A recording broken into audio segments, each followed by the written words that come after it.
સ્વેટરનું કામ ઠંડી સામે રક્ષણ આપવાનું છે, પણ આજકાલ ગુજરાતમાં સ્વેટરનું કામ જાણે કે વિવાદ છેડવાનું થઈ ગયું છે, ખાસ કરીને શાળાઓમાં, જ્યાં પરાણે શાળાએ નક્કી કરેલા સ્વેટર શાળાએ જ નક્કી કરેલી દુકાનમાંથી ખરીદવાનો દુરાગ્રહ રખાય છે અને સરકાર કહી રહી છે કે આવું કોઈ શાળા નહીં કરી શકે, પણ ચોક્કસ દુકાનો સાથે ટાઈઅપ કે પછી સાંઠગાંઠવાળી ખાનગી શાળાઓ હજી પોતાની મનમાની કરી રહી છે।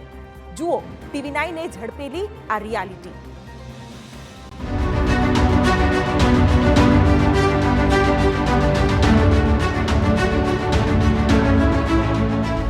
ખાનગી શાળાઓ સરકારથી પણ સર્વોપરી, સરકારના નિર્દેશને ખાનગી શાળા નહીં માને, સ્વેટર તો શાળા કહેશે એ જ લાવવા પડશે। જ્યાં સારા ભણતરની ચર્ચા થવી જોઈએ ત્યાં સ્વેટર કયા પહેરવાની ચર્ચા થઈ રહી છે, ત્યારે TV9નું રિયાલિટી ચેક। સરકારના પરિપત્ર છતાં ખાનગી શાળાઓની મનમાની। પહેલા જિલ્લા શિક્ષણ અધિકારી અને ત્યાર પછી સરકારના શિક્ષણ વિભાગે ખાનગી શાળા સંચાલકોને પરિપત્ર કરીને જણાવી દીધું છે કે સ્વેટર મુદ્દે કોઈ પણ શાળાના ધારાધોરણ નહીં ચાલે।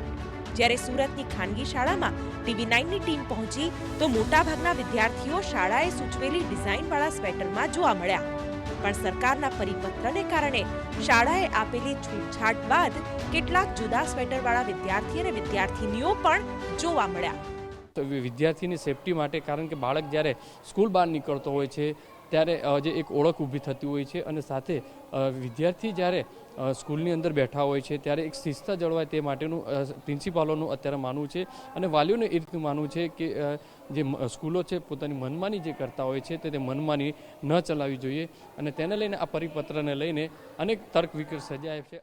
તો શાળાના પ્રિન્સિપાલનું માનવું એવું છે કે એક જેવા સ્વેટર પહેરવાથી ક્લાસરૂમમાં વિદ્યાર્થીઓ સુંદર લાગે છે અને વાલીઓને આપી દીધી સૂફિયાણી સલાહ।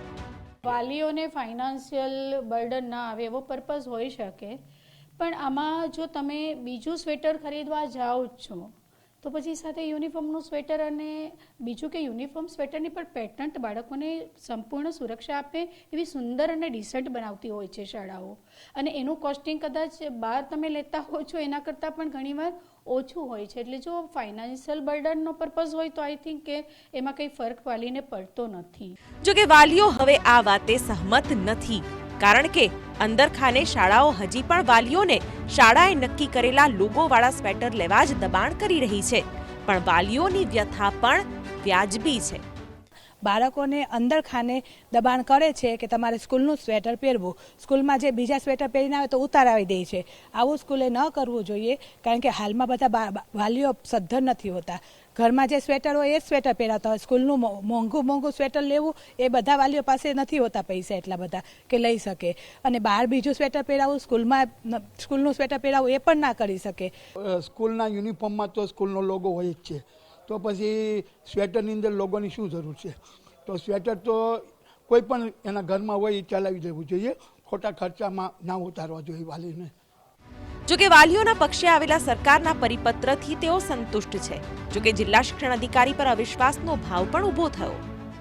અમારી બાજુમાં અહીંયા જલારામ ઇન્ટરનેશનલ સ્કૂલ છે, તો ફરજિયાતપણે એમના લોગોવાળું એમને જે કલર પસંદ કરેલો છે તે જ સ્વેટર પહેરવા માટે મજબૂર કરે છે, બાળકોને બહાર કાઢી મૂકે છે, સ્વેટર કઢાઈને બહાર મુકાવી દે છે, એટલે બાળકોને માનસિક ટોર્ચર કરવામાં આવે છે અને જિલ્લા શિક્ષણ અધિકારી એને પાલન કરવા માટે કોઈ પગલાં લેતા નથી, એટલે જિલ્લા શિક્ષણ અધિકારી અને શાળા સંચાલક મંડળ વચ્ચે કંઈક રંધાઈ રહ્યું એવું સ્પષ્ટ દેખાય છે। સ્વાભાવિક જ અધિકારીઓ સામે સવાલ ઊભા થાય। હવે તમને બતાવીએ વડોદરાની ખાનગી શાળાની ગ્રાઉન્ડ રિયાલિટી। અલપ ઝલપ આંખોથી TV9ના કેમેરાને જોતા આ બાળકો કે જેમને સ્વેટરના રંગથી કે લોગોથી ઝાઝો કોઈ ફરક નથી પડતો, પણ મોટા ભાગે લાલ રંગના સ્વેટરમાં દેખાતા બાળકોથી એટલું કળી શકાય કે શાળાએ જ લાલ રંગના સ્વેટર ખરીદવાનું કહ્યું હોઈ શકે છે।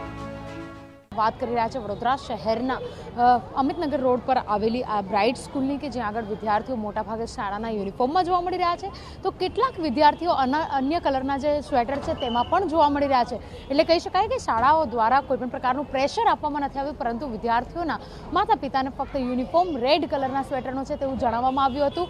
દબાણ તો કર્યું અને સાથે ધરાર કોઈ ચોક્કસ રંગના સ્વેટર વાલીઓએ ખરીદવા પણ પડ્યા। ત્યારે વડોદરાના વાલીઓ પરિપત્ર બહાર પાડવાની ટાઈમલાઈન પર આક્ષેપ કરી રહ્યા છે. ડીઓ દ્વારા જે પરિપત્ર બહાર પાડવામાં આવ્યો ખૂબ જ મોડા પાડવામાં આવ્યો બહાર. ઓલ ગુજરાત વાલી મંડળના પ્રેસિડેન્ટ તરીકે 17 તારીખે મેં મેલ ઓલરેડી જિલ્લા શિક્ષણ અધિકારીને કરી દીધેલો કે ભાઈ તમે તાત્કાલિક પરિપત્ર બહાર પાડો જેનાથી સ્કૂલવાળા પોતાની મનમાની ના કરે.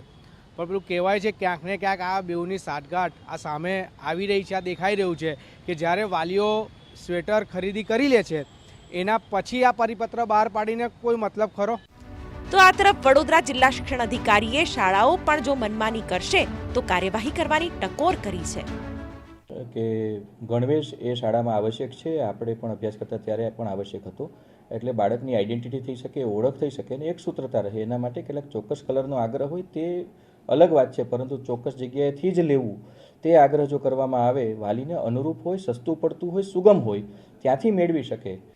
મસમોટી ફી લેતી ખાનગી શાળાઓ પોતાના મળતિયા દુકાનદારો અને વેપારીઓને નફો કરાવવા પુસ્તકો, સ્ટેશનરી, યુનિફોર્મ અને સ્વેટરો ક્યાંથી લેવા તેનો પણ નિયમ બનાવી વાલીઓ પર થોપી દે છે. પરિણામે બે તરફના નફા પ્લસ કરીને વાલીઓએ વધુ ભાવ આપીને સ્વેટર ખરીદવા પડે છે અને બાળકના ભણતર માટે આ દુરાગ્રહને વશ થવું પડે છે. જો કે આ વખતે શિક્ષણ વિભાગે સાચા સમયે નિર્દેશ કરી સ્વેટર પરના વિવાદને ઓછો કરવાની ફિકર કરી, જે સાચે સરાહનીય. સુરતથી બલદેવ સુથાર અને વડોદરાથી અંજલિ ઓઝા સાથે બ્યુરો રિપોર્ટ, TV9.